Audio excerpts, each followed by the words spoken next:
What is up, YouTube? We are here in Thap Sec today, another really nice area in Macau, and I'm gonna take you guys to a very special place. When I looked up this place on the government website, it was known as the most Chinese garden in Macau. So I wanted to know what it was. It is a beautiful garden. I'm taking you guys with me. Let's go. The garden that we're gonna go see today is known as the Lo Lim Yok Garden. And the architecture of this garden is very traditional. It's known as a Suzhou garden architecture style. When I was first there and I had read up on it, I didn't really know what to make of it. It was a beautiful garden, don't get me wrong, but I didn't really understand the layout of it. The layout is very unique to this type of style of garden. So I'm very excited to show you guys. Let's keep going. A lot of art is being promoted in this area. So as you can see, the area is really beautiful. The architecture is really beautiful. And it's a nice little walk to the garden.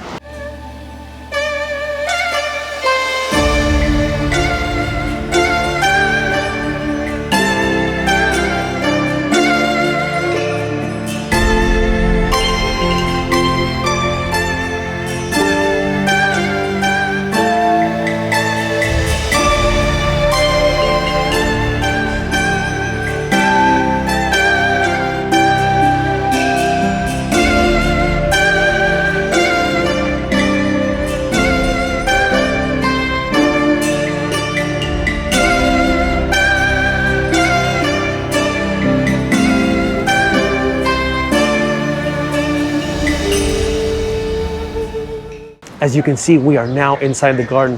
Behind me is the main entrance. Now, one of the things I know about this garden is that it was built by a wealthy Macau merchant. And unfortunately, over time, you know, bad luck, their wealth had run out and the garden had really become sort of dilapidated. At a certain point in time, the Macau government took it over and they really re-energized it and they really got it back up to the true beauty of what this garden is. One of the things that you probably immediately notice is the number of trees and possibly the water. Behind me is a little lake, not like a little body of water. And also these stones, which I always found very strange. They're sort of like these oddly shaped rocks that are here. And these are supposed to actually symbolize the mountains of China. So the whole purpose of these gardens is to be in harmony with nature, and they incorporate a lot of elements of nature. You got the mountains, you got the rivers, you got the trees. Over on my right there is a kiosk, and a lot of times I've seen people like playing instruments or just hanging out in this space. Right now you can see there's a lot of uncles and aunties that are sort of just spending the time here, but it's so hot, I don't know, they're just here with their fans. Now remember, this used to be someone's personal garden. So actually, when you get close to the edges of the garden, you're able to see that the residential housing really bumps up against the garden. So I can't imagine what it's like waking up to this view every day and seeing this garden. It's gotta be really nice. One of the things that I really enjoy about this garden is that you can stand in a variety of different places and have a completely different view.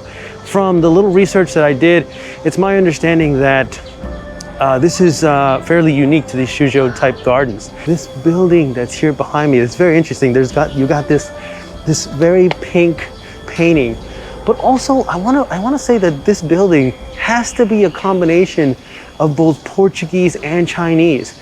I mean, if you look at the architecture here, it feels like a very Portuguese building. But then when you see the balconies, these beautiful balconies, and this makes for a really beautiful picture. They have the Chinese tiles up at the top, so it's almost like a fusion of architecture. I think it's really beautiful, actually. We're gonna walk through this mountainous area, if you will, and where I'm taking you is really nice. They have these, the lotus flowers, which are obviously very popular. It's on the Macau flag, so the lotus flower is very important. And then I'm gonna take you to this little, it's not a secret place, but it's a very nice, unique place. I think the only thing that's keeping this park from being super packed is the fact that it is quite hot, and with all of the flowers and trees around, it is fairly humid here in the garden. So behind me now you can see the lotus flowers and the kiosk, and one of my favorite things is this bridge that you can walk to from this area over there. Let me take you guys. It's this winding style, very Chinese style bridge. Now, I don't know why they're built that way, why it's not just a straight line. One of the things you'll notice, just like the entrance was a circular entrance, that a lot of things need to be built in harmony with nature. So straight lines, straight edges, those aren't found in nature. And I believe the whole goal of this type of garden is to, you know, have that feng shui to be in line with nature, not to be in conflict with it. So it's a fairly unique garden in that respect. Before we head up to the secret mountain, if you will, I want to give you guys a look at these lotus flowers. I mean, the pond behind me is just completely filled with them. There are a few of them that are in bloom, but I mean, it's just such a nice space. And this goes back to what I was saying, where, you know, almost every space here in the garden is unique. This is one view. If we walk just a few steps, you know, maybe a 1-minute walk in that direction, it'll be a completely different view. And so let me take you and show you, but looks like something's happening behind us. So let's go, let's move up. You know, watch your head. The other day I ran into a really big frog when I was here before, and it kind of startled me because it jumped in front of me.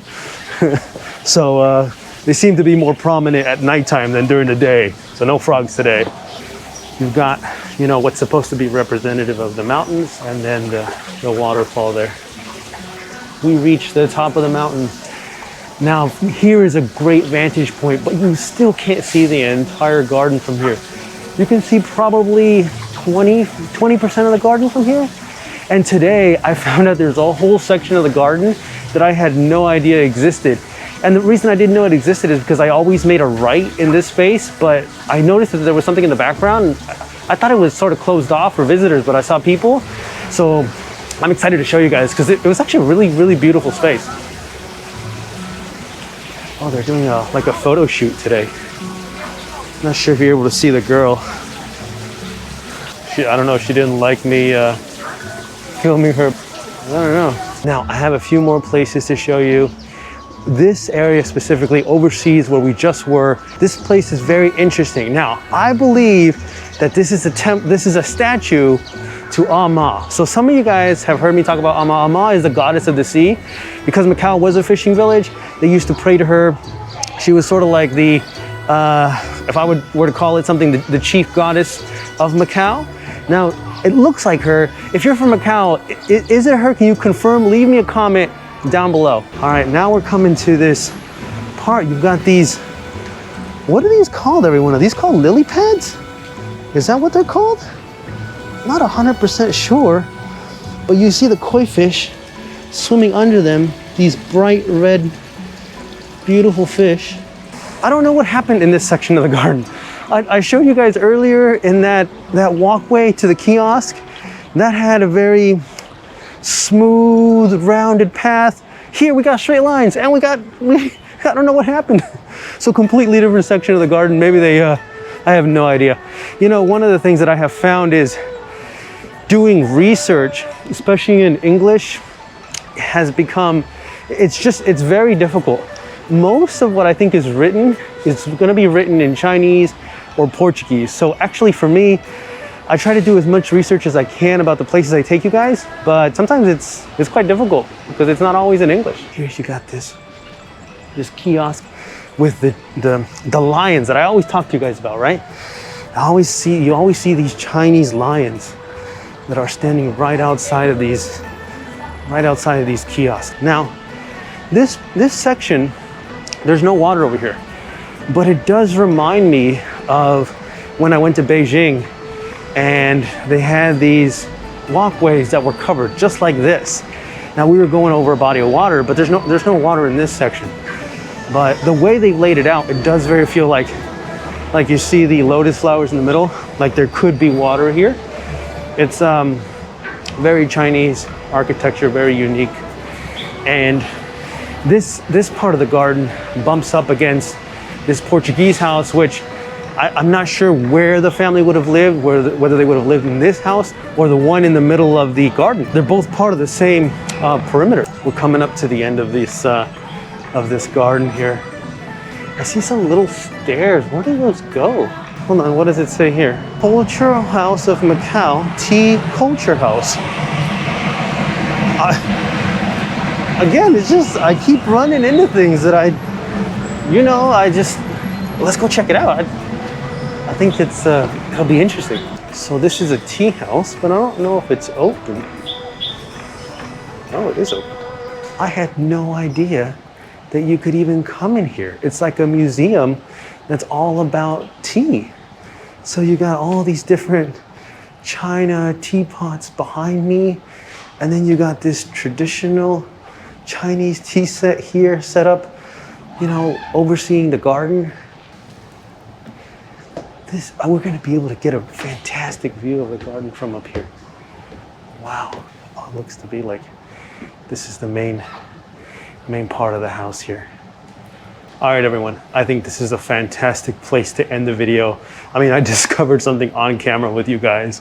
It's just very unique. Again, there's little corners of Macau that are just hidden away, waiting to be discovered. I hope you guys enjoyed the video. I had a great time making it. Don't forget to like and subscribe. See you guys next time. Bye-bye.